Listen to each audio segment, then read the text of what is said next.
तानि सर्वाणि तन्मस्यन्तु प्रदक्षिण पदे। ऐसा लग रहा है नई नई शादी हुई। वैसे पुराण वेदों का सर्वस्व हुई इस व्रत को शास्त्रों ने कहा है। इसे एकाग्र मन से श्रवण करो। इसी व्रत के प्रभाव से ही तुमने मेरा अवधासन प्राप्त किया। तुम मेरी परम प्रिया हो, इसी कारण वह सारा व्रत मैं तुमसे तुम्हें सुना। वह सब का सब पूरा वृतांत मुझसे श्रवण करो। पार्वती जी बोले कि हे भगवान, यह सर्वोत्तम व्रत मैंने किस प्रकार किया है का यह सब है मैं आपसे सुनना चाहती हूँ।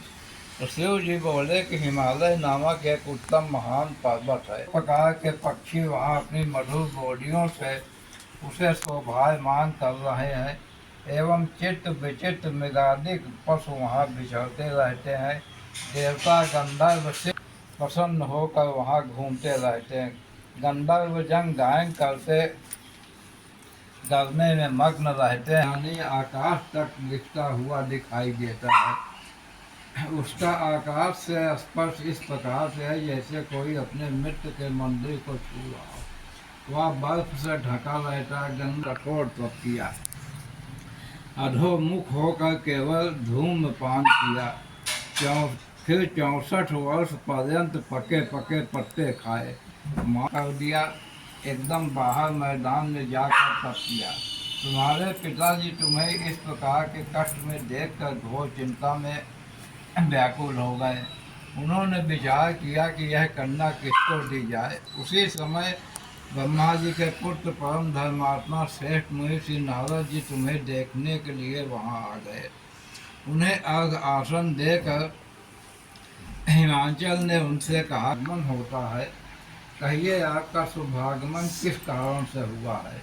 तो नारद जी बोले कि हे मुनि पर्वतराज, मुझसे सुनिए, विष्णु भगवान के ने आपके पास भेजा। आपकी यह कन्या रत्न योग है। किसी योग्य व्यक्ति को समर्पण करना ही उत्तम है। संसार में ब्रह्मा, इंद्र, शंकर इत्यादि देवताओं में वासुदेव श्रेष्ठ माने जाते हैं। उन्हें ही आप अपनी कन्या देना उत्तम है। मेरी तो यही सम्मति है। तो हिमाचल में दूंगा। यह सुनकर नारद जी वहाँ से अंतर ध्यान होकर शंख चक्र गदा पदधारी श्री विष्णु जी के पास पहुँचे। तो नारद बोले कि हे देव, आपका विवाह निश्चित हो गया। इतना कहकर देवर्ष नारद तो चले गए और उधर हिमालय राज ने अपनी पुत्री गौरी से प्रसन्न होकर कहा कि हे पुत्री, तुम्हें गणोध्वज वासुदेव जी के पद देने का विचार कर लिया है। विष्णु के बड़े वो बताए रहें।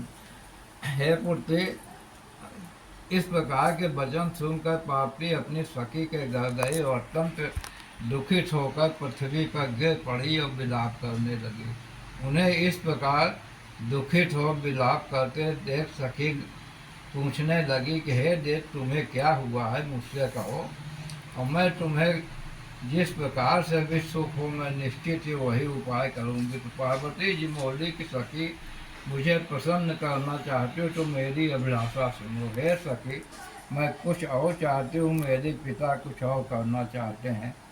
मैं तो अपना पति श्री महादेव जी को बर चुकी हूँ, मेरे पिता इसके विपरीत करना चाहते हैं।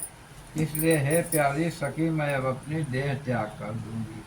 तब पार्वती के ऐसे वचन सुनकर सखी ने कहा कि पार्वती, तुम घबराओ नहीं, हम दोनों यहाँ से निकल कर ऐसे वन में पहुँच जाएंगी जिसे तुम्हारे पिता जान ही नहीं सकेंगे। इस प्रकार आपस में राय करके श्री पार्वती जी को वह घोर वन में ले गई। तो पिता हिमालय राज ने अपनी पुत्री को घर में न देखकर इधर उधर खोज किया, घर घर ढूंढा, किंतु वह नहीं मिली। तो विचार करने लगे कि मेरी पुत्र को देव दानव किन्नरों में से कौन ले गया। मैंने नारद के आगे विष्णु जी के ने वर मांगो। तुम बोली कि हे देव महेश्वर, यदि आप प्रसन्न हो तो मेरे स्वामी बनिए। तब मैंने तथास्तु कहा। फिर वहाँ से अंतर ध्यान होकर कैलाश पहुँचा। इधर जब लिंग मूड का नदी में विसर्जन किया, अपनी सखियों के साथ वन से प्राप्त कंद मूड फल आदि से तुमने पावन किया। हे सुंदरी, उसी स्थान पर सखियों के साथ तुम सो गई। हिमालय के वन में चारों ओर तुम्हें ढूंढने लगे। नदी के किनारे 2 पन्ने उठाकर गोदी में लेकर तुमसे कहने लगे, हे पुत्री, सिंह व्याघ्र आदि पशुओं से पूर्ण इस घोर वन में क्यों आई हो? तो पार्वती जी बोली कि हे पिताजी सुनिए, आप मुझे विष्णु को देना चाहते थे, आपकी यह बात मुझे अच्छी न लगी, इसलिए मैं वन में चली आई। यदि आप मेरा विवाह शंकर के साथ करें तो मैं घर चलूंगी, नहीं तो यहीं रहने का मैंने निकल के साथ ही तुम्हारा विवाह करे। तुम घर में आई और तुम्हारे पिताजी ने तब विवाह विष से तुमको मुझे समर्पित कर दिया। हे पार्वती जी, उसी व्रत का प्रभाव जिससे तुम्हारे सौभाग्य को बुद्धि हो गई। अभी तक किसी के सम्मुख मैंने इस व्रतराज का वर्णन नहीं किया। हे देवी, इस व्रतराज का के साथ इस व्रत के प्रभाव से हरी गई, इस कारण इस व्रत का नाम हरतालिका हुआ।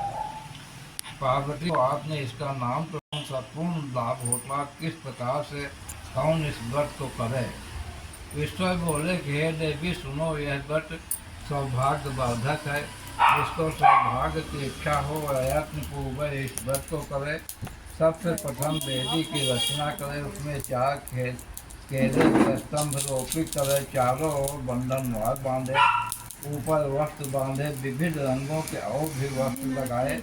उस मंडप के नीचे की भूमि को अनेकों चंदनादि सुगंधित जल द्वारा लीपे, शंख मृदंग आदि बजावे। यह मंडप मेरा मंदिर है, इसलिए नाना प्रकार के मंगल गीत वहाँ होने चाहिए। शुद्ध रेती का मेरा लिंग श्री पार्वती जी के साथ ही वहाँ स्थापित करें। बहुत से पुष्पों के द्वारा गंध धूप आदि से मेरा पूजन करें। फिर नाना प्रकार के मिष्ठान और नैवेद्य समर्पित करें और रात्रि को जागरण करें। नारियल, सुपारियाँ, मौसम्बी, नींबू, बको, उस ऋतु में होने वाले नाना प्रकार के कंद मूल, सुगंधित धूप दीप आदि। मंत्र है शिव शांति पंचमुखी शूली नंदी भृंगी महाकाल, गणों से युक्त शंभु आपको नमस्कार है।